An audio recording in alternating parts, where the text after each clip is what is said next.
بچے کیا P T I کے حامی تھے؟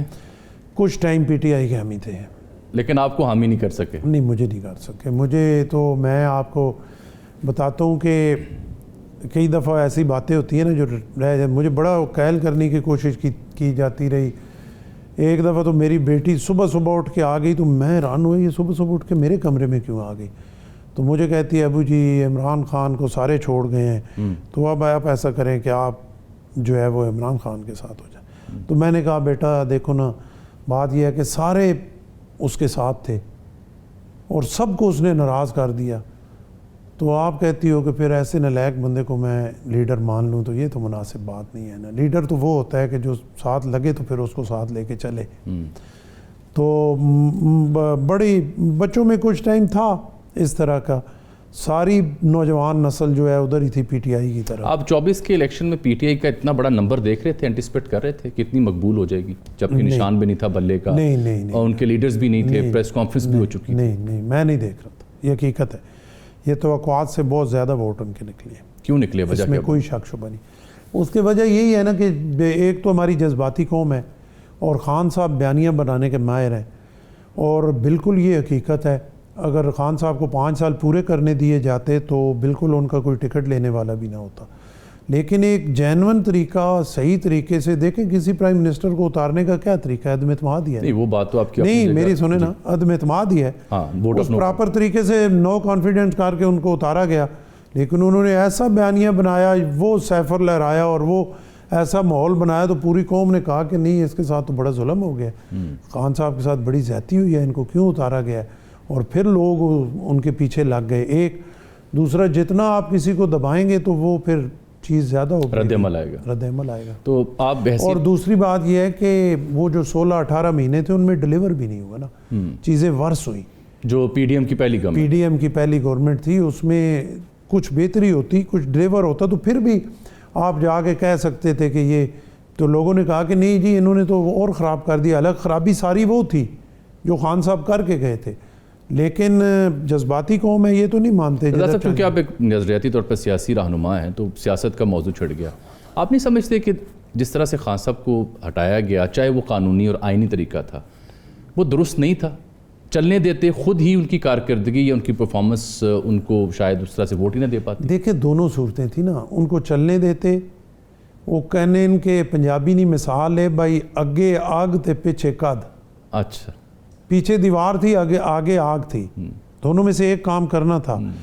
اگر یہ نہ کرتے تو یہ ایک بات کلیئر تھی کہ خان صاحب کو پبلکلی ووٹ دینے کے لیے کوئی تیار نہیں تھا، ان کا ٹکٹ لینے کے لیے بھی کوئی تیار نہیں۔ پھر جو پی ڈی ایم نے گورنمنٹ جتنا عرصہ لی، آپ نہیں سمجھتے کہ وہ بھی غلطی تھی؟ جلد الیکشن میں چلے جاتے تو بہتر تھا۔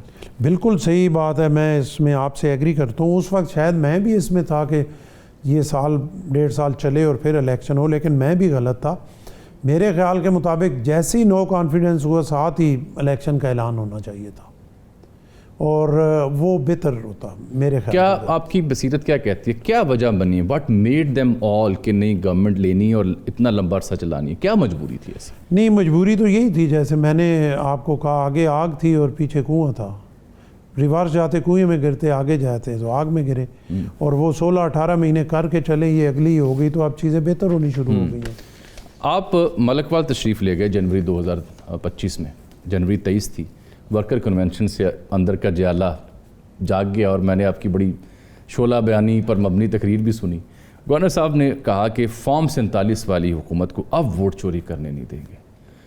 آپ ابھی بھی مانتے ہیں کہ جو کچھ سیٹ اپ ہے یہ فارم 47 کا ہے، یا رائے میں تبدیلی آ گئی؟ دیکھیں، میں یہ مانتا ہوں ایک بات کہ 4700 4500 وہ کون سا سسٹم ہے، وہ بیٹھے آر ٹی ایس بیٹھے، اپنا پری پول ریگنگ ہو، ریزلٹ چینج ہو، جو کچھ بھی ہو، سب نالائکی سیاستدانوں کی ہے۔ سب نالائکی سیاستدانوں کی ہے۔ نالائک ہم ہیں۔ وہ کیسے؟ وہ ایسے کہ آج تک ہم کوئی سسٹم پہ بیٹھ ہی نہیں سکتے کہ کم از کم فری اینڈ فیئر الیکشن ہو۔ اور دیکھیں نا، بات یہ ہے، یہ سچی باتیں ہیں، اس میں کوئی جھوٹ والی بات نہیں ہے۔ میں اس چیئر پہ بیٹھا ہوں نا گورنرشپ پہ، اور سارا میرے آگے سیکیورٹی ہے، 10 گاڑیاں ہیں سیکیورٹی کی، لوگ میری سن رہے ہیں، میں فون کروں گا کھڑے ہو جائیں گے، کہوں گا بیٹھ جائیں گے۔ تو میں جب اس سیٹ پہ بیٹھتا ہوں تو میں سمجھتا ہوں یہ ساری طاقت ہمیشہ کے لیے میرے لیے ہے، ہمیشہ کے لیے نہیں ہوتی. بالکل، بہت اہم. اور اس پہ نا آپ کسی کو بھی کہہ لیں، کسی کو بھی، کوئی اس میں معافی کے نہیں ہے. عمران خان صاحب بیٹھے تو انہوں نے سمجھا یہ چیئر، یہ پاور آ گئی نا فیض حمید اور یہ سارا جو ہے، اور آگے میں 10 سال تک 15 سال تک جی on the floor of the house Fawad Chaudhry صاحب کی اسٹیٹمنٹ، ہاں یہ 10 سال کا پلان ہے. 10 سال اور میں شہنشاہ بن کے بیٹھا رہوں گا. تو مجھے کیا ضرورت ہے کہ میں الیکشن کا ایسا سسٹم بناؤں جس میں لوگوں کے ووٹ پراپر جگہ پہ جائیں. تو نون لیگ بیٹھی تو میاں نواز شریف صاحب بیٹھے تو انہوں نے سوچا کہ میں 2010 کا پروگرام دیا تھا، اس وقت تک وزیر اعظم رہوں گا اور شہنشاہ بنا رہوں گا. اور جو بھی اس سسٹم کی بینیفیشری اگر نہیں رہی تو صرف پیپلز پارٹی نہیں رہی، باقی تمام پارٹیاں رہی. 18 میں زیادہ دھاندلی ہوتی ہے 24 میں، ایمانداری سے. 18 میں دھاندلی کی بنیاد رکھی گئی، 18 میں بہت بڑی دھاندلی ہوئی. 18 میں ہم نے پہلی دفعہ دیکھا کہ اپنا آر ٹی ایس سسٹم تو بیٹھا ہی بیٹھا، اپنا دروازے بند ہو گئے، کنڈیاں لگا دی گئیں، اور اپنا پھر 24 اور کینڈیڈیٹس کو پکا اپنا جو ہیں یہ اپنا آپ کے ایجنٹس ان کو اٹھا کے باہر نکال دیا گیا، پولنگ ایجنٹس. مجھے یہ پتہ ہے اپنا، میں بہت سارے پولنگ اسٹیشن اپنے بتا سکتا ہوں جن میں سارا دن ہمارے بیٹھنے ہی نہیں دی گئے، پھر ہمارے لوگ گئے بٹھایا، پھر کسی کو ادھر بھگا دیا ادھر. تو ہر الیکشن میں ہوئی ایسی طرح ہوتا ہے. تو نچوڑ یہ ہے جامی صاحب، زرداری صاحب نے 18 والے کو ROs کا الیکشن قرار دیا تھا. دیکھیں نچوڑ یہ ہے اس پہ جتنا مرضی ہم لکیر پیٹتے رہیں کوئی فائدہ نہیں ہے. ہوش کے ناخن لیں پولیٹیکل پارٹیز، الیکشن لڑیں، ناراض ہوں، اپنی سیاست کریں، ایشوز پہ کھڑے ہوں. ٹھیک ہے، خان صاحب نے جو اپنی بات کرنی ہے وہ کریں، پیپلز پارٹی، نون لیگ، باقی اس ایک ایجنڈے پہ سارے بیٹھ جائیں، پاکستان سر جوڑ دیں.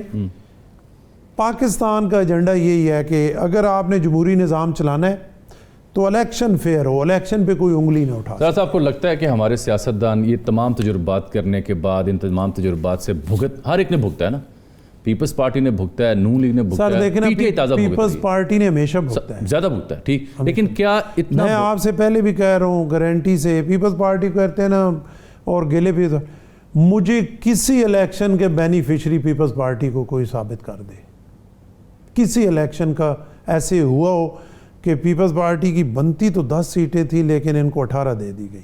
چلیں وہ تو آپ کے تحفظات ہیں، اپنی جگہ درست ہوں گے، لیکن میں یہ عرض کرنا چاہ رہا ہوں آپ کی گفتگو کی روشنی میں کہ سب نے بھگتا اور ایک عرصے سے بھگتا، تازہ بھگتنے والی جماعت PTI ہے. تو یہ بھگتنے کے باوجود ہمارے جو سیاستدان ہیں، بالخصوص جو رہنما جو فیصلے کرتے ہیں، یہ اس بات پہ کیوں نہیں آتے جو آپ کر رہے ہیں آج میرے سامنے، کہ سب مل بیٹھیں اور یہ طے کر لیں کہ فری اینڈ فیئر الیکشن چاہیے؟ کیوں نہیں کرتے؟ کیا شے روکتی ہے؟ اقتدار روکتا ہے؟ شے یہ روکتی ہے، میں نے آپ کو پہلے بتایا، طاقت روکتی ہے. جس کے پاس طاقت ہوتی ہے وہ سمجھتا ہے یہ ہمیشہ کے لیے ہے، ہمیشہ کے لیے نہیں ہوتی. پھر جب نہیں رہتی تو پھر اسے، ابھی خان صاحب کو پوچھے نا تو انہیں بڑے وہ خواب آ رہے ہوں گے، لیکن جب وہ سیٹ پہ بیٹھے ہوئے تو جو حشر انہوں نے کیا، بہت ساری چیزوں کی بنیاد ہی انہوں نے رکھی جس سے چیزیں اور زیادہ خراب ہوئیں.